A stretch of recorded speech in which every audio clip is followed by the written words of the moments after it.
et j'ai le plaisir de démarrer la deuxième session de notre symposium.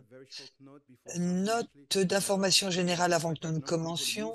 Plusieurs personnes sont passées en ligne, ce qui est parfait, mais je m'adresse aux personnes qui sont sur Zoom. N'hésitez surtout pas à poser des questions, même sur Zoom, et nous essaierons de les poser sur scène.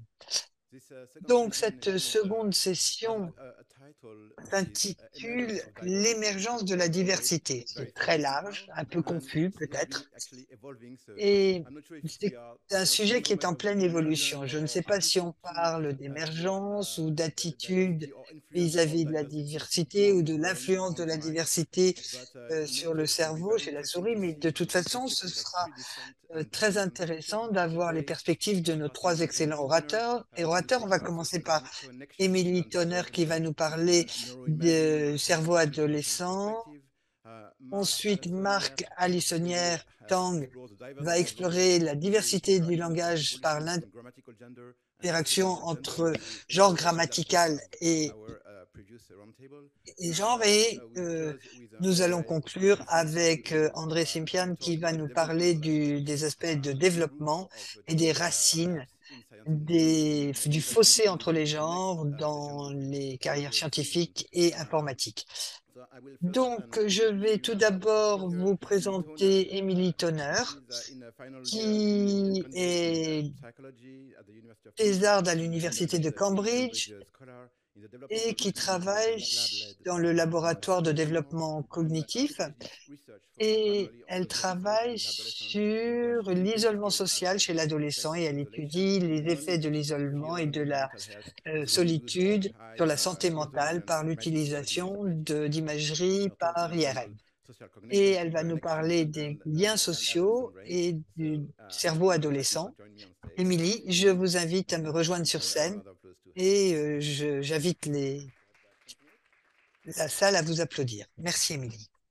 Bonjour à tous, merci beaucoup de m'inviter. Ce matin, j'ai vraiment, dans la première partie de la matinée, beaucoup aimé les conférences.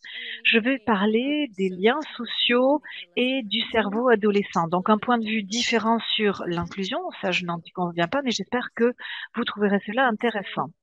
Les interactions sociales, de ce que l'on hypothèse, est un besoin fondamental, de même que le fait de s'alimenter et de dormir. Et on se dit que la faim peut susciter le besoin de manger, la fatigue, le besoin de dormir, et le fait de se sentir isolé est censé nous mettre dans un état de motivation, faisant en sorte que nous avons besoin d'interaction sociale. Mais comment savons-nous si ce besoin social euh, implique les mêmes mécanismes neuronaux que la réponse physiologique à la faim ou au sommeil? Je remplace ici le docteur Olivia Tomova, qui est un confrère, a commencé à faire une étude empirique en faisant une expérience d'isolation sociale. Donc, des participants sont venus au labo pour avoir un scan cérébral. La condition, c'était 10 heures d'isolement social et puis 10 heures pendant laquelle la personne ne mangeait pas. Et donc, cette consoeur a vérifié les schémas d'activation cérébraux et on voit qu'on a des réponses sélectives à des motivations alimentaires après le jeûne ou à des motivations sociales après l'isolement. Donc, il semble que les mêmes schémas soient activés quand on a faim et qu'on vous montre des images de nourriture ou quand on a été isolé pendant 10 heures et qu'on vous montre les images d'amis ou de membres de la famille. Donc, il semblerait qu'il y ait des mêmes mécanismes qui provoque un besoin de contact social de la même manière que le jeûne provoque la faim. Donc, besoin de socialisation. Qu'en est-il si l'isolement il est chronique ou si on a le sentiment donc de ne pas être connecté aux autres? Eh bien, il semblerait qu'on ait des conséquences délétères aussi bien en termes de santé physique que psychologique. Et on a des symptômes de dépression, d'anxiété, moins de d'estime de soi, des comportements suicidaires, des problèmes de sommeil, des incidences cardiovasculaires. Et ce sont des individus qui consultent plus souvent le médecin, qui ont un risque accru de mortalité. L'isolation sociale, évidemment, c'est un problème qui augmente dans le monde. On voit que les personnes âgées de 16 à 24 ans sont plus isolées que les autres groupes d'âge dans de nombreux pays. L'isolement, bien sûr, a été aggravé par la pandémie de la Covid, sans être causé uniquement par la Covid. Donc, c'est plutôt chez les jeunes adultes, entre 18 et 29 ans, et sur une méta-analyse qui a été menée de 345 études, on voit qu'on a des tendances similaires chez les adolescents de 13 à 18. Alors, c'est évidemment un problème parce que la période de l'adolescence, donc entre 18 et 24 ans, c'est le moment où les personnes font une réorientation sociale. Les connexions sociales, les liens sociaux sont de plus en plus importantes. Les interactions entre pairs sont aussi un aspect fondamental du développement de l'adolescent. Donc, par rapport à l'enfant, l'adolescent passe plus de temps avec ses pairs qu'avec sa famille et va créer davantage de relations complexes avec ses pairs. Il est important pour eux d'avoir une validation sociale par les pairs. Il est important pour les adolescents aussi. Ils sont plus influencés par leurs pairs. Donc, les adolescents sont plus sensibles à l'acceptation par les pairs, au rejet ou à l'approbation par leurs pairs que ne le sont les enfants par rapport à leurs parents. Donc, l'adolescence est une période de transformation profonde au plan social et émotionnel. C'est aussi une période où le cerveau connaît une force de neuroplasticité. Les régions du cerveau qui sont impliquées dans la partie sociale se développent pendant l'adolescence. C'est ce qui permet d'avoir davantage de compréhension des signes sociaux, des codes sociaux et d'avoir des interactions avec ses pairs. On pense que c'est à l'adolescence que se forment ces différentes parties du cerveau, en particulier pour le développement social et émotionnel. Donc, en d'autres termes, c'est une période de développement où on a des opportunités accrues, mais aussi une période où on est aussi vulnérable aux influences environnementales et sociales. Donc, on peut se demander si l'adolescence ou l'adolescent est du coup plus sensible à un isolement qu'un adulte à cette période de sa vie. Nous avons fait cela, une étude expérimentale sur des rongeurs, parce que les rongeurs sont aussi des animaux sociaux qui passent par différents stades de développement. Donc, comme les humains, les rongeurs adolescents sont très attirés par leur père et l'isolement social, on l'a montré, modifie le cerveau et le comportement de la souris adolescence. En particulier, si cet isolement leur est imposé pendant leur développement. On va avoir des modifications structurelles et fonctionnelles très importantes dans le cerveau de la souris isolée. Et certaines modifications sont spécifiques en cas d'isolement. On ne va pas avoir le même genre de restructuration si cet isolement est provoqué chez une souris avant l'adolescence ou après l'adolescence. Donc, l'isolement chez la souris adolescente augmente l'anxiété, l'hyperactivité et l'hypersensibilité à la gratification sociale. Même genre de sensibilité que la gratification à la nourriture. Et on va avoir des comportements de recherche de la gratification similaires à ce que l'on voit en cas d'addiction chez l'humain. Nous avons essayé de tester la même chose chez l'adolescent humain. Nous avons soumis des adolescents âgés de 16 à 19 ans à un isolement contrôlé. Donc, 40 adolescents, après une journée normale, sont venus dans notre laboratoire. On a fait des scans cérébraux et on leur a fait faire un certain nombre de tâches. Ça, c'était un premier jour. Et un autre jour, ils ont passé 3-4 heures seuls avant de refaire les mêmes tâches. Et puis, on a fait une autre journée où les participants étaient isolés pendant 3 à 4 heures, mais on leur donnait la possibilité d'avoir des interactions sociales virtuelles, dans le sens où ils pouvaient passer des coups de fil, ils pouvaient aller sur les médias sociaux et se servir de leurs outils numériques. Après ces études, on voit que on a la situation de référence et l'isolement, pardon, social complet se traduit par des résultats plus défavorables que lorsqu'on a la possibilité d'avoir des interactions sur les réseaux sociaux.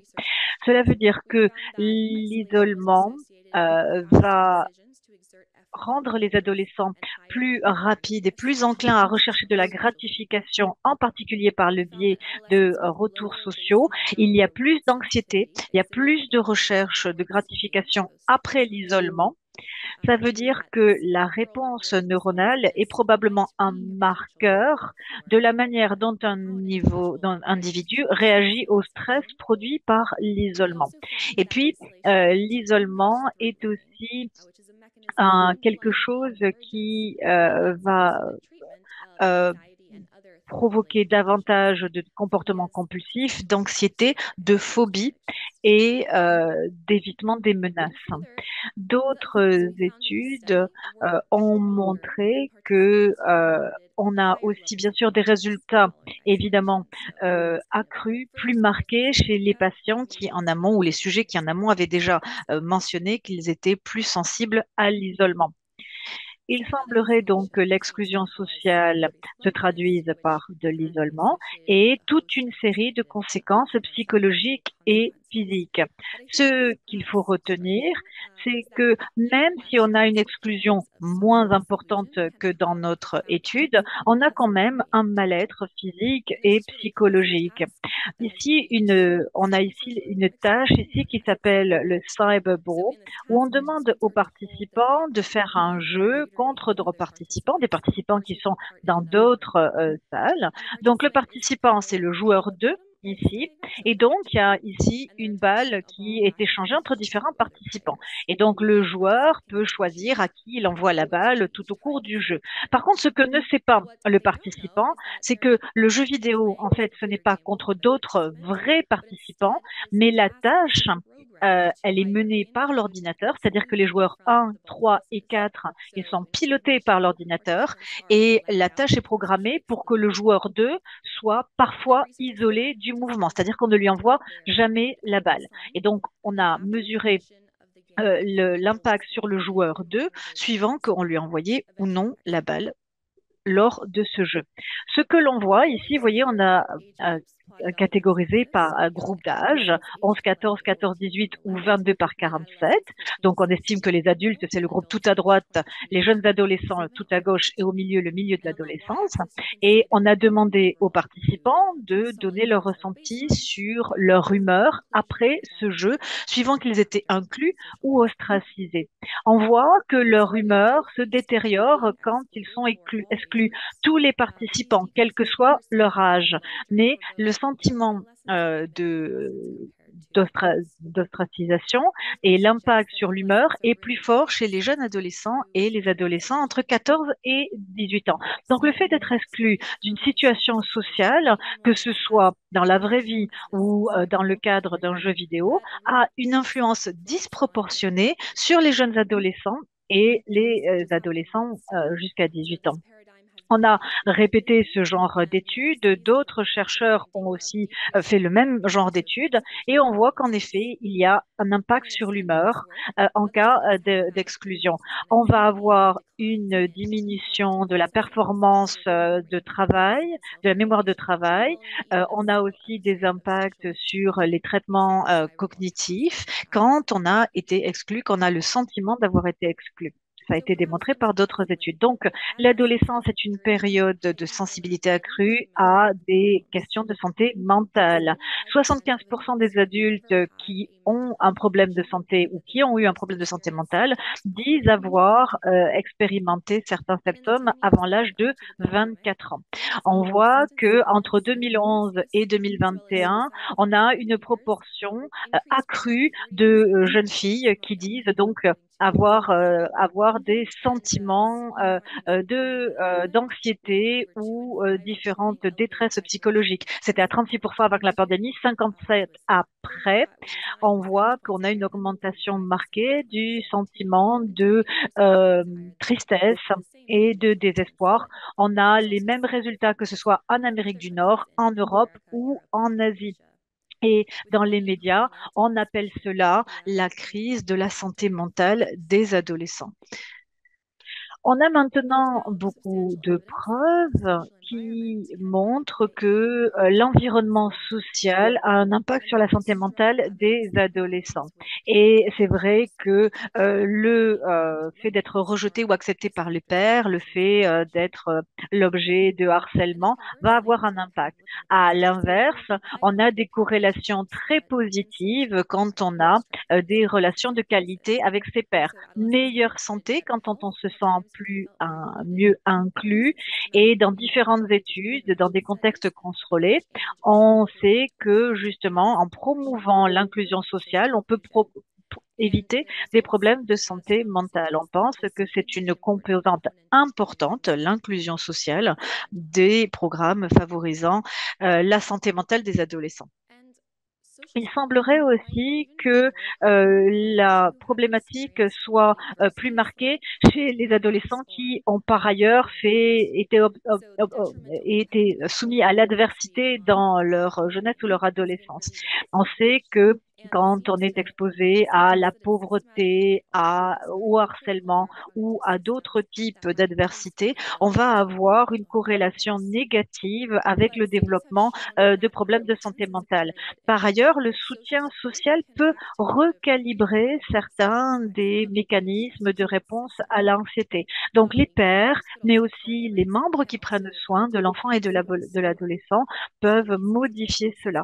Donc, avoir un filet de soutien améliore la santé mentale, même chez les adolescents qui ont été soumis pendant leur enfance à un stress psychosocial aigu. Ici, nous avons des études, notamment des interventions dites de Bucarest. Les chercheurs ont examiné des enfants qui ont été négligés pendant qu'ils étaient à l'orphelinat en Roumanie. Euh, pardon, en Bulgarie, et on a essayé de voir quel était le devenir de ces enfants avant qu'ils n'aient été adoptés. On a comparé donc les enfants. Donc en bleu, ce sont les enfants qui sont à un stade plus avancé de la puberté, et on voit la trajectoire, le devenir des enfants qui ont été en orphelinat avant d'être adoptés. Vous voyez que donc en vert, donc ça c'est avant la puberté, on voit que la réponse au stress est différente par rapport au groupe témoin des sujets dits typiques. À des stades plus avancés de la puberté, la réponse au stress se normalise et devient pratiquement non distinguable du groupe témoin. Donc, il semblerait que bien que les enfants, et même que si les enfants ont été adoptés à l'âge de 2 ans, quand ils ont été exposés à des manques pendant leur enfance, eh bien, ils ont moins de réponses à la stimulation par leur père, même si on mesure cela des années plus tard, même s'ils ont été adoptés dans des familles qui ont bien pris soin d'eux. Ce qui veut dire que l'adolescence est apparemment une fenêtre d'opportunité pendant laquelle le système de réponse au stress peut se recalibrer. D'où l'intérêt, encore une fois, de mener des actions, d'essayer de favoriser le contact social avant la puberté, mais aussi après la puberté, chez les enfants ayant été soumis à de l'adversité dans leur enfance. Donc, on peut renverser certains effets, même quand il y a eu des privations dans la période de l'enfance. Ce qui m'amène au rôle que jouent les technologies, par exemple les médias sociaux. Les adolescents ont le plus haut niveau d'isolation que des autres groupes et il est proposé que l'augmentation d'isolation pour les jeunes est peut-être due à l'augmentation de l'utilisation des réseaux sociaux et de la diminution d'interaction sociale en personne. Mais on n'a pas réussi à voir si on a une exacerbation de la solitude avec l'utilisation des réseaux sociaux ou non.